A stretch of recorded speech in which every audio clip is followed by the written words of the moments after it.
All right, folks, this is going to be the first video for Note 32. And Note 32, we're going to start solving equations, specifically quadratic equations. And more often than not, we are going to be solving these problems by factoring. Now, I say more often than not, except for the very first problem here, I'm actually not going to solve this by factoring. What I'm going to talk about for problem number 1 here is we have a situation where we have a variable squared equal to something. Right? There's no other variable in the problem other than this m squared. Doesn't matter if it's m squared or x squared. Everything in math has an inverse operation. So the inverse to raising something to the power of 2, to squaring something, is to take a square root. All right, so on the left side, the square, the power of 2, and the square root undo. That's what they're supposed to do. They're inverses. And you're left with m. Now, this is where it gets a little bit goofy because on the right side of the problem, I'm going to take the square root of 16. Well, the square root of 16 is 4. However, because we put the square root in the problem, it wasn't there originally, what we have to do is also include a plus or a minus. So m could equal positive 4 or m could equal negative 4. All right, that's the actual answer. Now, as a quick aside here to make sure we understand why both of those could work, if I were to take the number 4 and square it, absolutely 4 times 4 is, whoops, not 4. Try that again. That would be 16. If I take negative 4 squared, that would be negative 4 times negative 4, which is also positive 16. So the idea here is that this variable, whatever it is, could either be positive 4 or negative 4. All right. So whether you write it out as m equals plus or minus 4, or you write out the two separate answers, I don't particularly care. All right. All right. So sliding over to part B here. So part B, this looks a little different.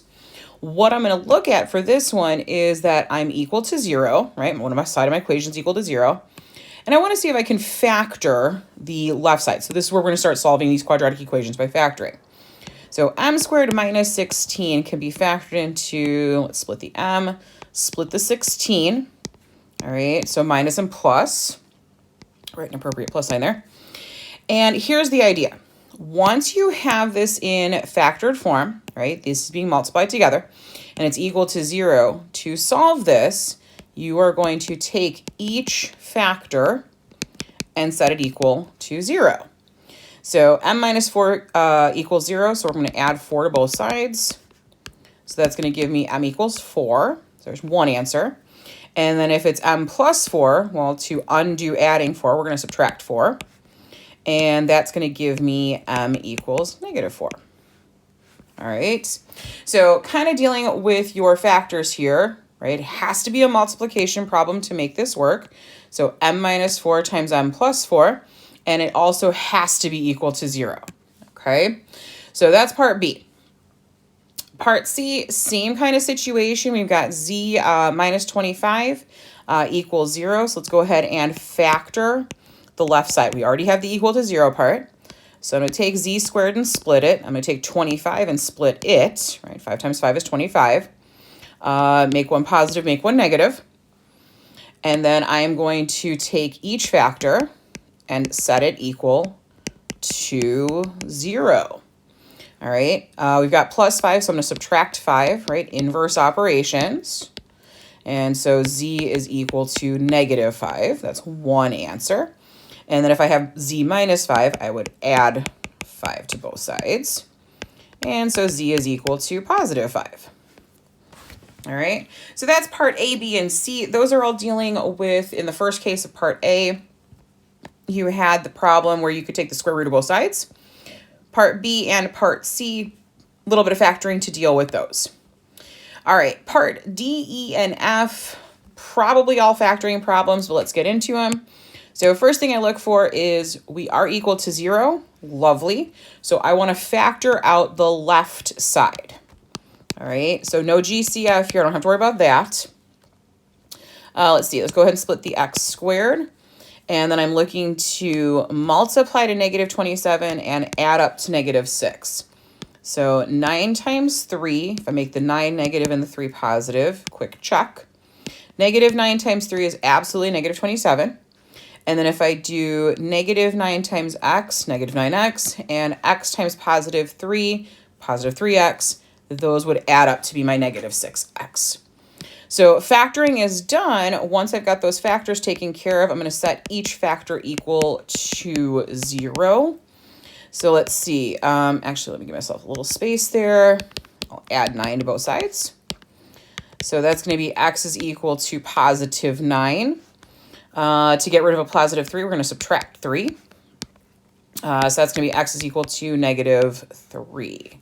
So each factor that has a variable is going to create one solution for our answers. So we've got two factors here with variables. We've got two solutions. Okay, so sliding over to part E, first thing I look for is the problem equal to 0? And of course, yes, it is. Next thing I want to look at is this part for factoring. Do I have a GCF? No, I do not. So let's see if I can factor the trinomial. All right, split the P and P. 5 times 3 would multiply to 15. 5 plus 3 would add up to 8. All right, so I've got my two factors. So take each factor, set it equal to 0. Once you've done these for a few times, what you're going to figure out is basically if your factor is P plus 5, in order to get rid of a plus, you're going to have to subtract, right? So we're kind of swapping signs here. And so you end up with P equals negative 5. So the factor had a positive 5 in it, but the answer is a negative 5. Now, that's only going to work if you don't have a number in front of P, but it's kind of fun to kind of recognize that. All right, positive 3, I'm going to subtract 3 to get P by itself. So P is equal to negative 3. All about inverses. All right, part F, and then I'm going to call this video, and I'll go ahead and do a second video for the rest of the problems. We've got equal to 0. Yes. If I look at the left side, do I have a GCF? Actually, in this case, I do. So I want to factor that GCF out first. So both these terms have an x in common. So if I remove that x, I'm left with x minus 5 equals to 0. And I cannot factor this binomial anymore. Sometimes we can, sometimes we can't. This is a we can't.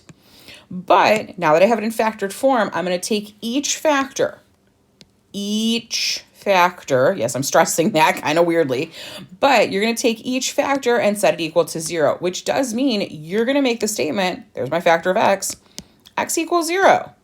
Well, there's an answer.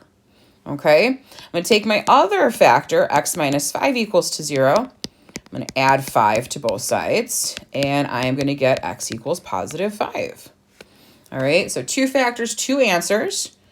And this is where I'm going to go ahead and cut off this video. If you have any questions or concerns, please let me know. I will post up a second video for the rest of these problems where we are solving by factoring. All right, we'll see you in the next one.